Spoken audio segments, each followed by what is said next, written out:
NSU MIT হার্ভার্ডের মতো একটা ইউনিভার্সিটির সাথে কম্পিট করতেছে। এর মানে কি যারা গোল্ডেন এ প্লাস পেয়েছে এই খারাপ স্টুডেন্ট, আপনাদের ছেলে যদি বুয়েট ঢাকা ইউনিভার্সিটি না চান্স পায় দ্যাট ডাজন্ট মিন যে আপনাদের ছেলের জীবন ধ্বংস। আসলে আমার ফ্যামিলিতে একটা জিনিস হয়েছিল যে আমার আম্মুর হঠাৎ করে ক্যান্সার ধরা পড়ছিল। আমি আমার আম্মুর চিকিৎসা নিয়ে অনেক ব্যস্ত হয়ে গেছিলাম। প্রায় 8 মাস আমার আম্মুর ট্রিটমেন্ট চলে, কেমোথেরাপি, রেডিওথেরাপি। ওই যে বললাম যে আমার আব্বু মারা গেছিল 2020 সালে। আমি তার আগে বুয়েটা ঢাকা ইউনিভার্সিটি ছেড়ে দিছি। অ্যাজ আ জেন্টেলম্যান এক্সের বদনাম করা আসলে উচিত। সবাইকে স্বাগতম জানাচ্ছি প্রাইভেট ইউনিয়নের নতুন এই আয়োজনে। আজকে আমাদের সাথে আছে একজন বিশেষ অতিথি শিহাব। শিহাব হচ্ছে নর্থ সাউথ বিশ্ববিদ্যালয়ে 50% স্কলারশিপ হোল্ডার। আজকে আমরা তার থেকে জানবো তার স্কুল লাইফ, কলেজ লাইফ এবং আরও অনেক গল্প করবো শিহাবের সাথে। তো শিহাব, প্রথমে যদি তোমার পরিচয়টা একটু দিতে। আচ্ছা, তো আমার পুরো নাম হচ্ছে এমডি আদার শিহাব। তো বর্তমানে আমি নর্থ সাউথ ইউনিভার্সিটি সিএসসি ডিপার্টমেন্টে আছি এবং এটাই আমার আপাতত ট্যাগ বলতে গেলে। তো পরেরটা আমরা শুনবো। শিহাব, তোমার স্কুল কোনটা ছিল? আমার স্কুল ছিল Saint Joseph high secondary school. এটা আসাদ গেট এভিনিউ, মোহাম্মদপুরে, ঢাকাতে অবস্থিত। আমি সেখানে 2013 সালে ভর্তি হই। স্কুল লাইফের যদি বিশেষ কোনো মুহূর্ত তুমি যদি শেয়ার করতে চাও? বলতে গেলে স্কুল লাইফ হচ্ছে সবার জন্যই বেস্ট লাইফ বলে সবাই, কারণ কি স্কুল লাইফে আমরা এমন এমন ফ্রেন্ড বানাই যেখান থেকে হইতেছে আমরা কোনোদিন ভুলতে পারি না এইসব ফ্রেন্ডদেরকে। বাট স্কুল লাইফে সবচেয়ে মুহূর্ত যদি আমি বলি একটা মুহূর্ত, সেটা হচ্ছে আমার যখন স্কুল লাইফে আমার ভর্তি পরীক্ষা হতো। কারণ কি সেন্ট জোসেফ স্কুলে হচ্ছে ক্লাস 3-তে ওরা হচ্ছে ভর্তি পরীক্ষা নেয়। সো ওই মুহূর্ত আমার জন্য অনেক সেরা ছিল, কারণ কি আমি অ্যাকচুয়ালি কম্পিটিশন কাকে বলে সেটা আমি ওইখান থেকে শিখছি।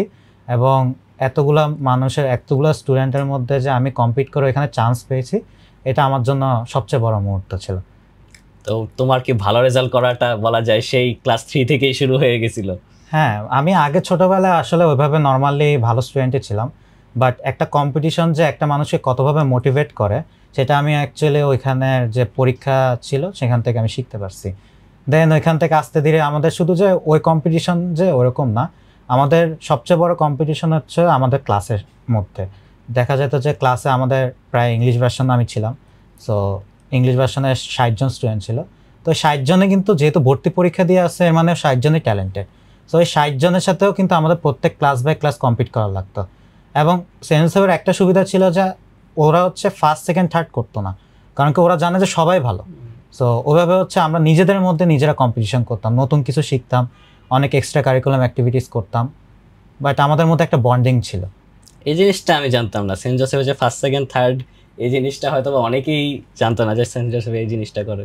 খুবই যেমন অনেক জায়গায় যেটা হয় যে ও ফার্স্ট এসে ও আগে চলে যাবে, রোল 1 হয়ে যাবে, দেন রোল 2, এরকম হয় না। আমাদের ভর্তির সময় যে রোল থাকে ওই রোলে আমরা হচ্ছে একদম 7 ইয়ার পর্যন্ত থাকে।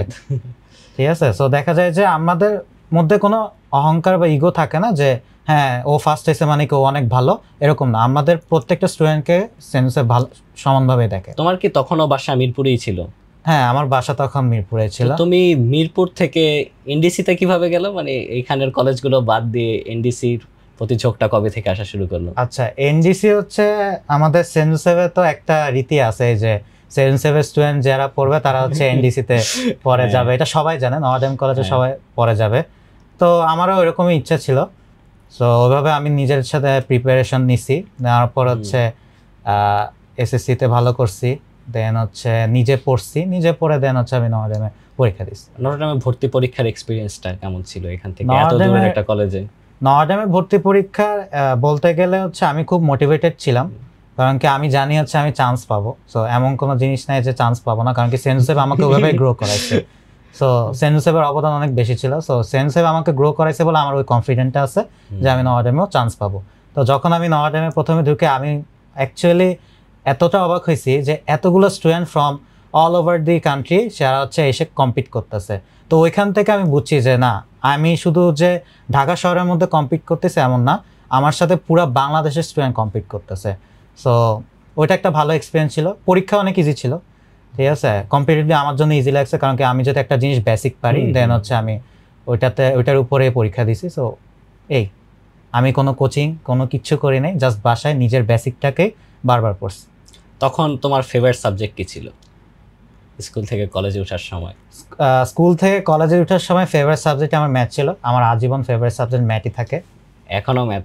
হ্যাঁ এখনো ম্যাথ, হয়তো বাট আমার সবচেয়ে খারাপ সাবজেক্ট ছিল হচ্ছে ফিজিক্স, যেটা আমার ভালো লাগতো না। ফিজিক্সে তোমাদের এখানে একজন খুবই ফেমাস টিচার আছে, আমি নামটা মনে করতে পারছি, রেজা স্যার সম্ভবত, নাকি উনি হ্যাঁ ম্যাথের? না, উনি হচ্ছে আমাদের ম্যাথ নেয়। ম্যাথের নরডেমের রেজা স্যার আছেন, আমাদের ম্যাথ নেয়। ওনার সাথে কোনো ইন্টারাকশন? না, ওনার ক্লাস আসলে উনি দেখা গেছে যে আমি যেহেতু ইংলিশ ভার্সনে, আমরা যখন পরীক্ষা দিই তো দেখা যায় যে আমাদের দুইটা সেকশন থাকে ইংলিশে, সেটা হচ্ছে গ্রুপ 15 এবং গ্রুপ 16। এখন যদিও গ্রুপ 17 করছে। সো ওই দুইটা গ্রুপে একটাতে 150 জন স্টুডেন্ট করে, 300 জন স্টুডেন্ট থাকে। তো রেজা স্যার সাধারণত দেখা যায় যে আমাদের কতগুলো তিনটা স্যার থাকে, একটা হচ্ছে নয়ন স্যার, নয়ন পোদ্দার স্যার, দেন হচ্ছে আমাদের ফয়সাল স্যার এবং হচ্ছে রেজা স্যার। দেখা যায় যে এরা তিনজন মিলে অ্যাকচুয়ালি ম্যাথ সেকশনটা কভার করে ইংলিশ ভার্সনে, কারণ ইংলিশ ভার্সনে তো একটু আলাদাভাবে পড়ায়। বাট দেখা যায় যে রেজা স্যার ওই সময় না পিএইচডি করতে গেছিল, আমার খুব সম্ভবত মনে আছে, ইউনিভার্সিটিতে। তো এর জন্য হচ্ছে উনি আমাদের ক্লাসটা নিতে পারে নাই। বা উনি শেষে এসে আমাদের অনেক মোটিভেশন দিছে, আমাদের শেষের মুহূর্তেটার সময় এসে আমাকে অনেক মোটিভেশন দিছে, একটু আমার মনে আছে। এনডিসি তো আসলে বাংলাদেশে বলা যায় যে এমন একটা কলেজ যেখানে সবচেয়ে বেশি অ্যাক্টিভিটি হয়, তো সেই সময়টাতে তোমার এনডিসির কোনো অ্যাক্টিভিটিতে জড়ানোর সুযোগ হয়েছে? হ্যাঁ, এনডিসিতে আমি অনেকগুলো অ্যাক্টিভিটিতে ছিলাম, বাট জিনিসটা হচ্ছে যে বললাম আমি সেন্সেভ থেকে এক্সট্রা কারিকুলামে নিজেকে গ্রো করছি।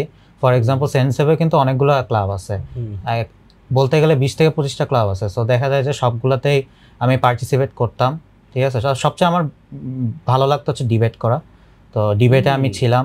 দেন হচ্ছে ওইখানে জেনারেল সেক্রেটারি ছিলাম। দেন হচ্ছে নয়াডেমে যখন আসি, জিনিসটা হচ্ছে কি, নয়াডেমে যখন আসবেন ওইখানে অনেকগুলো অ্যাক্টিভিটিস করতে পারবেন, কিন্তু ওইখানে পড়ার প্রেশার কিন্তু অনেক, ঠিক আছে। একটা নয়াডেম স্টুডেন্ট, নয়াডেম কলেজে যদি বলি, আমি যখন প্রথম ঢুকছিলাম, সো আমি মনে করছি আচ্ছা ঠিক আছে, এটা নর্মাল একটা স্কুল বা একটা কলেজের মতো হবে, সবাই পড়তেছে। বাট না, আপনি কম্পিট করতেছেন শুধু যে ঢাকা শহরের স্টুডেন্টদের মধ্যে এমন না, আপনি কম্পিট করতেছেন প্রত্যেকটা স্কুলের বেস্ট স্টুডেন্টের সাথে। এবং সেখানে প্রায় সায়েন্সের যদি আমি বলি, সায়েন্সে অ্যারাউন্ড 2000 স্টুডেন্ট ছিল। সো আপনি কম্পিট করতেছেন 2000 স্টুডেন্টের সাথে, যারা হচ্ছে স্কুলের মধ্যে বেস্ট স্টুডেন্ট ছিল। সো ওইখান থেকে আপনাকে নিজেকে র্যাঙ্ক বাড়ানো, বা নর্ডেম একটা জিনিস হচ্ছে র্যাঙ্কের একটা বিষয় আছে, যে ওরা হচ্ছে প্রত্যেক পরীক্ষার পরে একটা র্যাঙ্ক দেয়, ঠিক আছে। ওই র্যাঙ্কের জন্য সবাই কম্পিট করতে অনেক, ঠিক আছে। এবং এনভায়রনমেন্টটা অনেক সুন্দর, মানে আপনার পড়ার মতো এনভায়রনমেন্ট, এবং স্যার টিচারগুলো হচ্ছে অনেক ভালো। পড়ালেখার পাশাপাশি ডিবেট ক্লাবে তুমি জেনারেল সেক্রেটারি ছিলে? জি। এই জার্নিটা যদি একটু বলতে, একটু কিভাবে, তুমি কি ছোটবেলা থেকে ডিবেট করতে? এরকম না, আমি ছোটবেলা থেকে ডিবেট করতাম না, আমি হচ্ছে ক্লাস 7-8 থেকে ডিবেট করতাম। বাট আস্তে ধীরে দেখলাম যে না, আমার হচ্ছে স্কুলের যে ডিবেট যে সেকশনটা, এটা একটু ডেভেলপ করা উচিত। তো আমি হচ্ছে রেদার দেন ডিবেটিং, আমি হচ্ছে আমার ওই অর্গানাইজিং পার্টটাতে জয়েন দিয়েছিলাম। এবং ওইখান থেকে আস্তে ধীরে আমি হচ্ছে দেখা গেলো একটা ফেস্ট অর্গানাইজ করছিলাম, জেডিসি এলোকুয়েন্স 19, সবাই জানে। ওইখানে হচ্ছে প্রায় পুরো অল ওভার বাংলাদেশ থেকে আমরা প্রায় 72টা টিমস নিয়ে আমরা লঞ্চ করছিলাম। সো ওইটা অনেক বড় ছিল, এটা কিন্তু একটা ইংলিশ ডিবেট ছিল।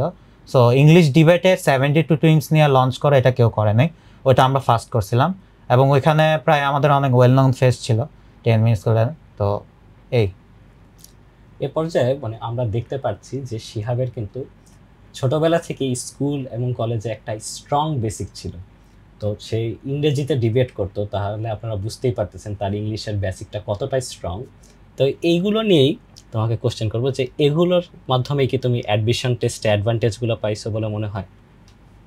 হ্যাঁ, এইগুলোর থেকে অ্যাডমিশন টেস্টে অ্যাডভান্টেজ হ্যাঁ পেয়েছি আমি বলতে পারি। কারণ কি জিনিসটা হচ্ছে যে এগুলো শুধু আমরা যে পড়ার জন্য পড়ি এমন না, এগুলো আমার অনেক জায়গায় লাগবে, এগুলো একটা লাইফ স্কিলের মতো কাজ করে, ঠিক আছে। আর আমি যেটা বলতে যে নয়াডেম আমাকে অনেক কিছু শিখিয়েছে, এটা আমি কোনোদিন অস্বীকার করব না। নয়াডেম আমাকে শিখিয়েছে কীভাবে কম্পিট করতে হয়, সেন্সেভ যদিও শিখেছে, but all over the world কীভাবে কম্পিট করতে হয় সেটা আমাকে নয়াডেম শিখেছে। এবং হচ্ছে কীভাবে জীবনে আগাতে হবে, এগুলো আমাকে নয়াডেম শিখিয়েছে।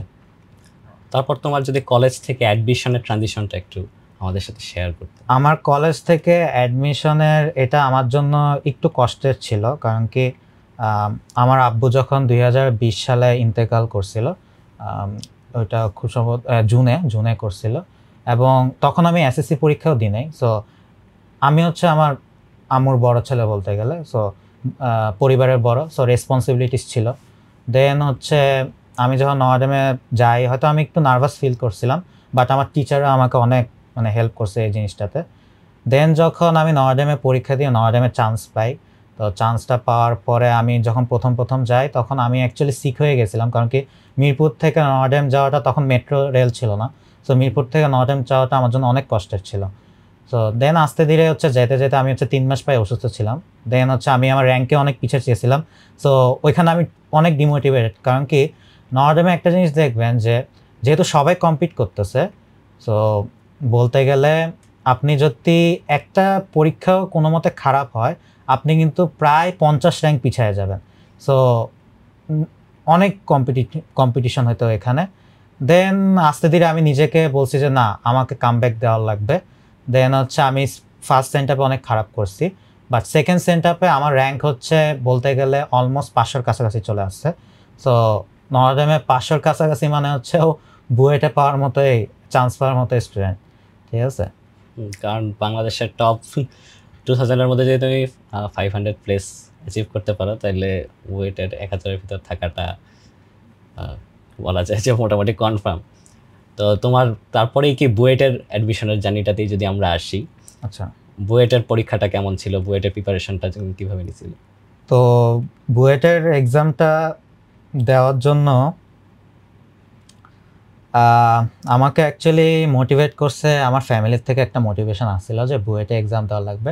বাট এমন ছিল না যে বুয়েটে না দিলে আমার জীবন ব্যর্থ, ঠিক আছে, এমন ছিল না। আমার পাবলিকে এক্সাম দেওয়া লাগবে। আর যেহেতু আমি আমার আম্মুর বড় ছেলে, সো আমার আম্মু অবশ্যই প্রেফার করবে যেন আমি ঢাকার ভিতরে থাকি এবং তাদের সাথেই থাকি। আমার ছোটো ভাই অনেক ছোট, সো এর জন্য আমি চাই যে ফ্যামিলির সাথে থাকার জন্য।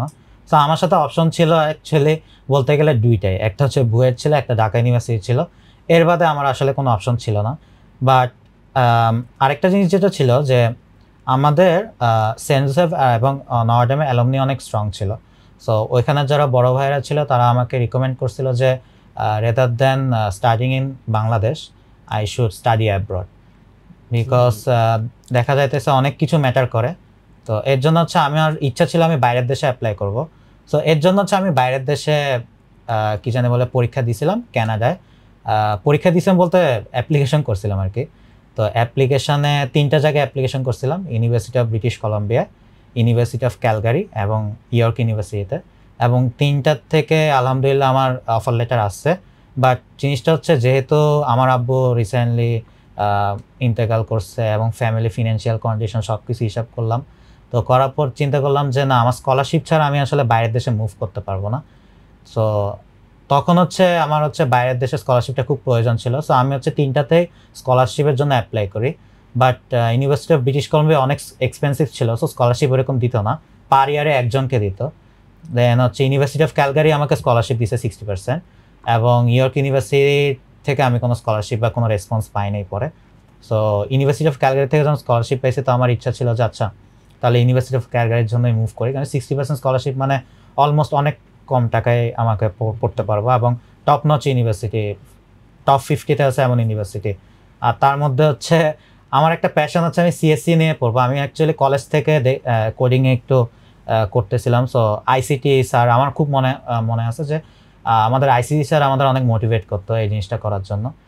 এবং তোমরা সবাই জানবা যে নর্ডেমের যে ল্যাব ওইটা পুরো বাংলাদেশের যত কলেজ আছে তার থেকে বেস্ট ল্যাব, ঠিক আছে, মানে ওইখানে এমন কোনো জিনিস নেই পাবা না। সো ওইখান থেকে আমার কোডিংয়ের প্রতি একটা নেশা আসছিল।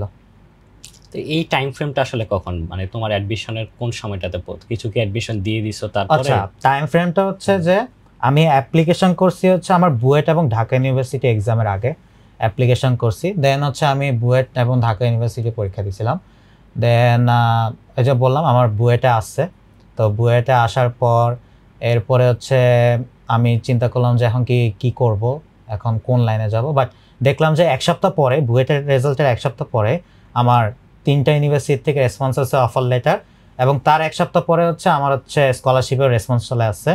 সো আলহামদুলিল্লাহ অনেক তাড়াতাড়ি চলে আসছিল। সো তখন আমি নিজেকে বললাম যে না, এখন আমার ডিসিশন মেকিং, ঠিক আছে। তো ডিসিশন মেকিংয়ে আমি আমার ফ্যামিলির সাথে বসছি যে কি করব। তো সবাই আমাকে সাজেস্ট করতেছিল যে আচ্ছা ঠিক আছে শিহাব, একটা কাজ করো, তুমি বাইরের দেশে যাও। এবং আমার যে স্কুল কলেজে অ্যালামনি ছিল ওরা ভাইয়েরা বলছে আচ্ছা বাইরের দেশে যাওয়াটা তোমার জন্য সবচেয়ে বেটার, কারণ কি বুয়েট এবং ঢাকা ইউনিভার্সিটি থেকে কিন্তু ইউনিভার্সিটি অফ ক্যালগারি অনেক উপরে। ঠিক আছে। সো ওইখানে গেলে তুমি পুরো ওয়ার্ল্ডের সাথে কম্পিট করতে পারবা, সো ওইখানে যাওয়াটা সবচেয়ে বেটার। আমি বললাম যে আচ্ছা ঠিক আছে। তো ফ্যামিলি ম্যাটার করে, ফ্যামিলি, কারণ কি আমরা যে ছোট ডিসিশন মেকিং অনেক ভুল হতেই পারে। অনেক ফ্যামিলি তো দেখা যায় যে বুয়েট এবং ঢাকা ইউনিভার্সিটি, তোমার মনে হয় দুইটাতেই চান্স হয়েছিল যদি আমি রং না হই। তো বুয়েট ঢাকা ইউনিভার্সিটি হওয়ার পরও বিদেশে যাওয়াটা অনেকেই সাপোর্ট করে না, অনেকেই হয়তো বলতো যে এখানেই তুমি কন্টিনিউ করো। তো তোমার ফ্যামিলি অনেকটাই সাপোর্টিভ ছিল দিক থেকে বলা যায়, তাদের নাকি ডিউ রেজাল্টটাও হয়ে গেছে। এখন কথা হচ্ছে যে জিনিসটা হচ্ছে মানে আমাদের মেন্টালিটিতে এমন একটা জিনিস ঢুকে গেছে যে মানে স্পেশালি প্যারেন্টসের এখানে, যে আপনার বুয়েট ঢাকা ইউনিভার্সিটি না হলে আপনার জীবন মানে ম্যাক্সিমামের ক্ষেত্রেই আপনার জীবনে কিচ্ছু নাই। সো এগুলো আসলে জিনিসটা করা ঠিক না। জিনিসটা হচ্ছে কখন কে সাকসেসফুল হবে এটা কেউ বলতে পারে না, ঠিক আছে। আইনস্টাইনও তো ফেল ছিল, তো আইনস্টাইন যে বড় সায়েন্টিস্ট হবে কেউ বলতে পারছে? কেউ তো বলতে পারে নাই। তো জিনিসটা হচ্ছে কখন কে সাকসেসফুল হবে কেউ বলতে পারে না, বাট জিনিসটা হচ্ছে লেগে থাকার লাগবে, মানে চেষ্টার উপর চেষ্টা করার লাগবে, যে হ্যাঁ আমি যদি এটাতে না পারি আমাকে অবশ্যই চেষ্টা করার লাগবে, এটা হচ্ছে কথা। এবং হচ্ছে আমি অবশ্যই আমাদের যারা গার্জিয়ান আছে তাদেরকে বলবো যে আপনারা স্টুডেন্টদেরকে প্রেশার দিবে না, স্টুডেন্টরা যেটা ভালো মনে করে, যেটা তাদের পছন্দের সাবজেক্ট সেটা পড়তে। ফর এক্সাম্পল আমি যখন বুয়েটে পেয়েছি আমার সাবজেক্টটা আমার পছন্দ হয়নি, ঠিক আছে। আমি হচ্ছে সিএসসি নিয়ে আমার প্যাশনেট, সো যে সাবজেক্ট নিয়ে আমি প্যাশনেট থাকবো তো ওই সাবজেক্টে আমি তত ইম্পর্টেন্স বেশি দিব এবং তত গ্রো করব, ঠিক আছে। তো এটা হচ্ছে কথা, যে শুধু চান্স পাইলে সাবজেক্টও ম্যাটার করবে আপনার চান্সের মধ্যে। কারণ কি আমি বলতেছি না এর মানে বুয়েট খারাপ, আমি অবশ্যই বলবো না। কারণ কি আপনি একটা জিনিস যদি হিসাব করেন যে এইচএসসি পরীক্ষা দিতেছে 13 লাখ, এইচএসসি পরীক্ষা যদি 13 লাখ দেয় তার মধ্যে জিপিএ 5 পাইতেছে হচ্ছে 1,45,000-এর মতো, এবং তার মধ্যে অনলি পরীক্ষা দিচ্ছে 24,000 পরীক্ষা দিতেছে কিসের উপর? তাদের ম্যাথ সায়েন্স ফিজিক্স ভালো আছে কিনা এর উপরে পরীক্ষা দিতেছে। তো এগুলো যদি ভালো থাকে দেন হচ্ছে তারা ওইখান থেকে কোয়ালিফাই করে 24,000-এর মধ্যে আসে। এই 24,000-এর মধ্যে বুয়েট নিতেছে 1200 জন। এর মানে কি 24 যারা গোল্ডেন এ প্লাস পেয়েছে এই খারাপ স্টুডেন্ট? অবশ্যই না, অবশ্যই না। কারণ কি এইচএসসিতে গোল্ডেন এ প্লাস পাওয়া কিন্তু অত ইজি না, প্রত্যেকটা সাবজেক্টে সব কিছু পড়ার লাগে না। তো এর জন্য আমি বলবো যে হ্যাঁ, তাই বলে যে যে 1200 স্টুডেন্টস চান্স পেয়েছে এরা কি খারাপ? না, এরাও কিন্তু ভালো, ঠিক আছে। সো এদের মধ্যে এদের যদি মনে হয় না আমি সিএসসি নিয়ে প্যাশনেট তাহলে ওরা ওইটা পড়বে, আমি ট্রিপলে নিয়ে প্যাশনেট তাহলে ওইটা পড়বে। নিশ্চয় যেটা নিয়ে সেই প্যাশনেট আমি বলবো সেটা নিয়ে পড়া ভালো, কারণ কি এখানে মোটিভেশনের একটা পার্ট আছে। যখন আপনি কম্পিটিশনে থাকবেন এবং আপনি যদি ওইটা নিয়ে প্যাশনেট না হন আপনি অনেক ডিমোটিভেট হয়ে যাবেন, যেটা নর্মাল ব্যাপার। এটা হচ্ছে আমার কথা। তো এখান থেকে হচ্ছে বিদেশে যাওয়াটার থেকে কিভাবে নর্থ সাউথের যাত্রাটা আসলো? আচ্ছা, তো আমি হচ্ছে ওই যে বললাম যে আমার আব্বু মারা গেছিল 2020 সালে। দেন হচ্ছে আমি চিন্তা করলাম যে ওকে, তো এখন আমি যাব। তো আমি হচ্ছে ডকুমেন্ট, আমি হচ্ছে তার আগে বুয়েটে ঢাকা ইউনিভার্সিটি ছেড়ে দিছি।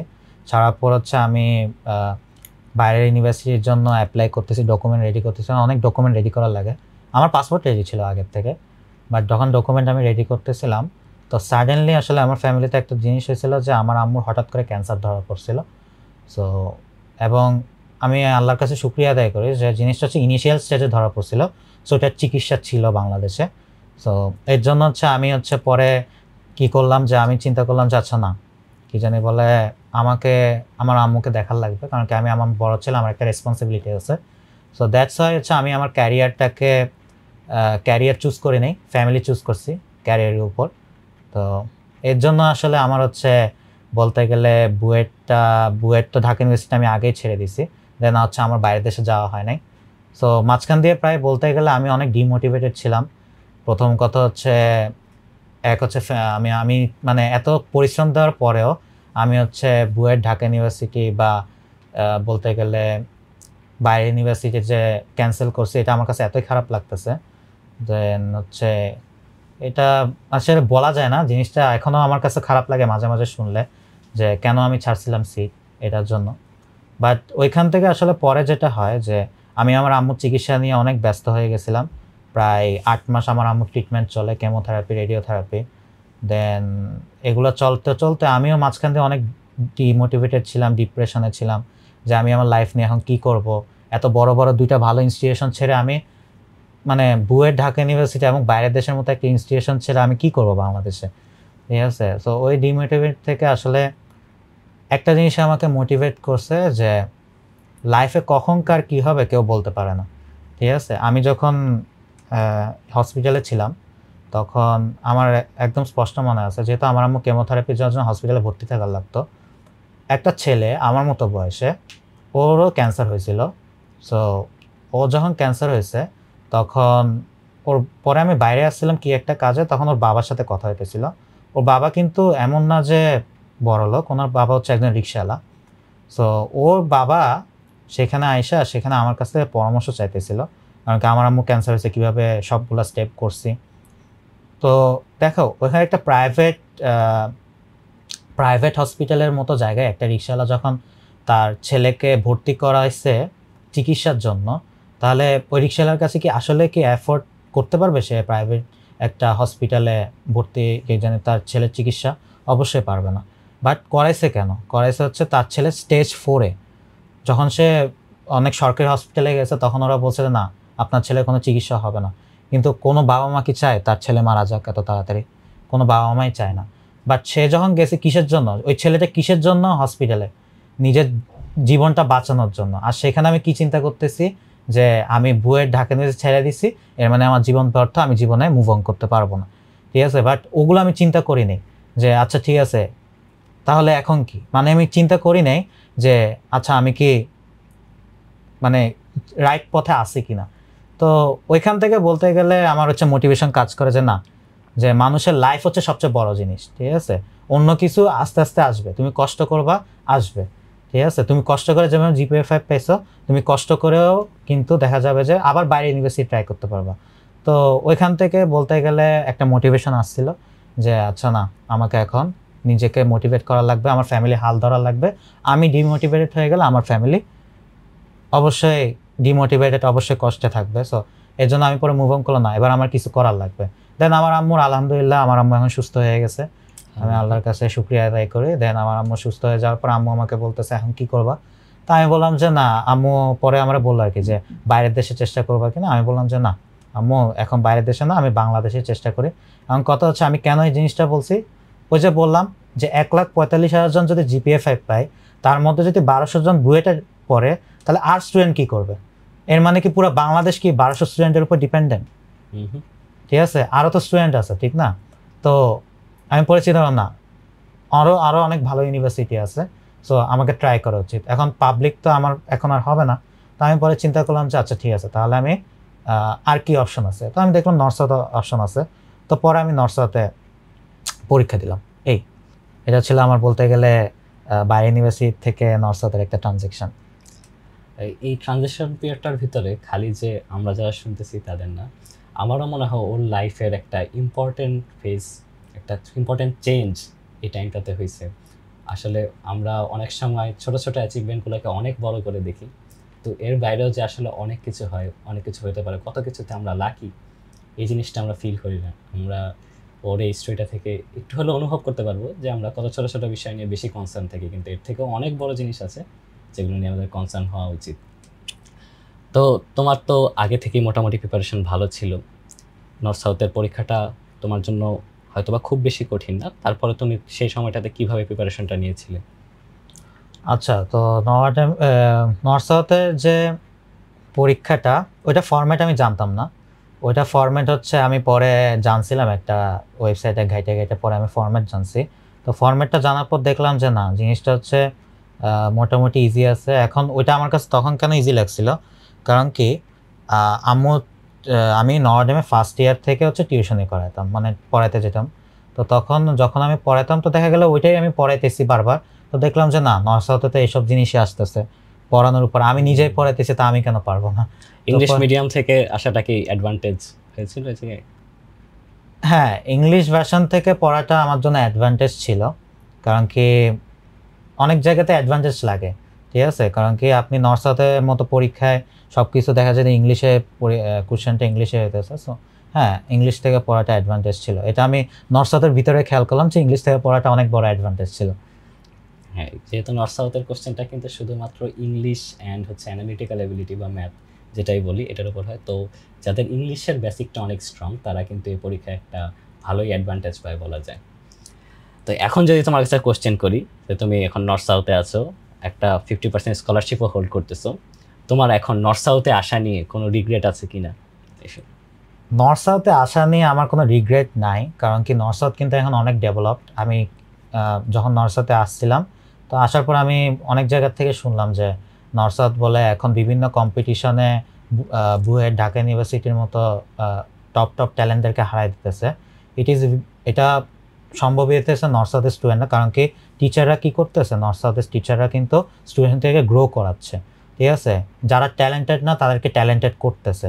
কারণ কি এখানে কিন্তু নর্থ সাউথে আমি জানি না কেন মানুষের নর্থ সাউথ নিয়ে এত নেগেটিভ কমেন্ট পাস করে, বাট আমার কাছে যেটা মনে হয় যে নর্থ সাউথের এক একটা টিচার কিন্তু ওভার কোয়ালিফাইড, ঠিক আছে? সো আমি নর্থ সাউথকে কখনো ছোট হিসাবে দেখবো না, ঠিক আছে? আমি এখনো কোনোদিন রিগ্রেটও করি না, কারণ আমি যখন একটা ক্লাস করছি, নর্থ সাউথের যে ফ্যাসিলিটিস সেটা হচ্ছে অনেক ভালো, অ্যান্ড ওদের ক্যাম্পাসটা অনেক সুন্দর। অ্যান্ড রিসেন্টলি আমি শুনছি নর্থ সাউথে হচ্ছে একটা বড় ক্যাম্পাস করবে, একটা প্রজেক্ট নিছে, ঠিক আছে? তো নর্থ সাউথে ডেভেলপ করতেছে কিন্তু অনেক। সো আমার বিশ্বাস যে ইন ফিউচার পাবলিক ইউনিভার্সিটি থেকে প্রাইভেট ইউনিভার্সিটির ডিমান্ড অনেক বাড়বে। নর্থ সাউথে একটা কথা প্রচলিত আছে যে নর্থ সাউথে ঢোকা সহজ, বের হওয়া কঠিন। এটা কি তুমি এখন আজ করতে পারতেছো? এটা নিয়ে নর্থ সাউথে ঢোকা সহজ, বের হওয়া কঠিন, এটা কিন্তু সত্য। কারণ কি নর্থ সাউথে আমার কাছে যেটা মনে হয়, প্রত্যেকটা জায়গায় আমি যদি বলি অ্যাডমিশন পিরিয়ডটাতে, যে নর্ডেমে ঢোকা সহজ, পরীক্ষা দিয়ে অ্যাডমিশন পরীক্ষাটা ইজি, এবং ভিতরে টিকে থাকাটা কঠিন। কারণ কি তুমি কিন্তু অনেকগুলো ভালো ভালো স্টুডেন্টের সাথে কম্পিট করতেছো। সো টিচাররা বলে যে তোমাদের সবচেয়ে সহজ এক্সাম নর্ডেমে সেটা হচ্ছে অ্যাডমিশন এক্সাম, ঠিক আছে? দেন আমি যখন নর্থ সাউথে আসি তখন দেখলাম যে না, নর্থ সাউথের কোয়েশ্চেন তো অনেক ইজি। সো তখন আমি মোটামুটি ভালোই পরীক্ষা দিছি। দেখা গেলো হয়তো 50টা ম্যাথ ছিল, 50টা ম্যাথের মধ্যে প্রায় 48টার মতো পারছিলাম, আর টাইম অনেক কম ছিল, সো এর জন্য অনেক তাড়াতাড়ি করার লাগছে। বাট যখন আমি ভিতরে ঢুকলাম তখন আমি দেখলাম যে না, অ্যাকচুয়ালি নর্থ সাউথ কিন্তু তোমাকে কম্পিটিটিভ জায়গাতে যাওয়ার জন্য ক্রিয়েট করে দিতেছে, ঠিক আছে? নর্থ সাউথ কিন্তু একটা স্টুডেন্টকে প্রেশারের মধ্যে রেখে ওকে কিন্তু ওই লেভেলে নিয়ে যাইতেছে, ঠিক আছে? সো তোমরা যদি মনে করো নর্থ সাউথে কোনো পড়াশোনা নাই, জিনিসটা খুবই ভুল ধারণা। তোমরা ভাই একটু রিয়েলিটিতে আসো। এই জায়গা থেকে যদি আমি আমার পার্সোনাল এক্সপিরিয়েন্সও শেয়ার করি, আমি হচ্ছে এখন নর্থ সাউথে 6 সেমিস্টার কমপ্লিট করে ফেলেছি প্রায়। তো নর্থ সাউথের এন্ট্রেন্সটা আমার কাছে খুবই ইজি মনে হয়েছিল পার্সোনালি, কারণ আমিও হচ্ছে মোটামুটি এইচএসসি লেভেল এবং এসএসসি লেভেলে বেসিক ক্লিয়ার ছিল। তো ফার্স্ট সেমিস্টারও মোটামুটি ইজি মনে হয়েছে। ফ্যাকাল্টিরা খুবই সাহায্য করছে বলা যায়, না বুঝলে পার্সোনালিও হেল্প করছে, অফিস আওয়ারে ডেকে ডেকে নিয়ে গেছে। তারপর হচ্ছে সেকেন্ড সেমিস্টার আসলো, একটু মনে হয় যে ডিফিকাল্টি বাড়ছে। থার্ড সেমিস্টারে আরও ডিফিকাল্টি বাড়তেছে। মানে যত সেমিস্টার যাচ্ছে মনে হচ্ছে যে ডিফিকাল্টি লেভেলটা বাড়তেছেই। অ্যান্ড মানে আগে যেরকম ইজ নিয়ে মনে হতো যে পেরে ফেলবো, এখন কিন্তু দেখতেছি যে না, আমার আগে যদি একদিন পড়তে হতো, এখন সে জায়গায় 3 দিনে এসে পড়ছে। বলা যায় যে উইকে 3 দিন ভালো মতোই পড়তে হয়। তো দেখলাম যে আসলে যে জিনিসটা করতেছে আস্তে আস্তে আমাদেরকে বিল্ড করতেছে। তারা জানে যে হয়তোবা এখানে যারা আসছে তারা অনেক বেশি প্রেশার নিয়ে ইউজ টু না, বাট ওদেরকে গ্র্যাজুয়ালি প্রেশারটাতে আস্তে আস্তে ইউজ টু করাই নিচ্ছে। এর পাশাপাশি আমি তো ক্লাবিংয়ের সাথে জড়িত না, যারা ক্লাবিং করে অ্যান্ড অন্যান্য অ্যাক্টিভিটিস করে, তাদের প্রেশার নেওয়ার ক্যাপাসিটিটা যতদিনে পাস করে ততদিনে এক্সট্রিম হয়ে যায়।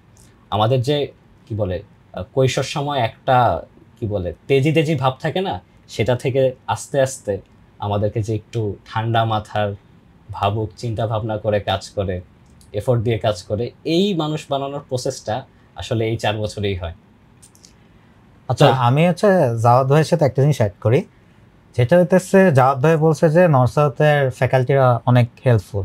জিনিসটা কিন্তু আমি নর্থ সাউথে এসে বুঝছি যে আমি নর্থ সাউথে দেখা গেল যে আমি একটা টপিক বুঝতেছি না, তো আমি ফ্যাকাল্টির কাছে গেছি, ফ্যাকাল্টি আমাকে বলছে যে তুমি এই টাইম থেকে এই টাইমে আসো।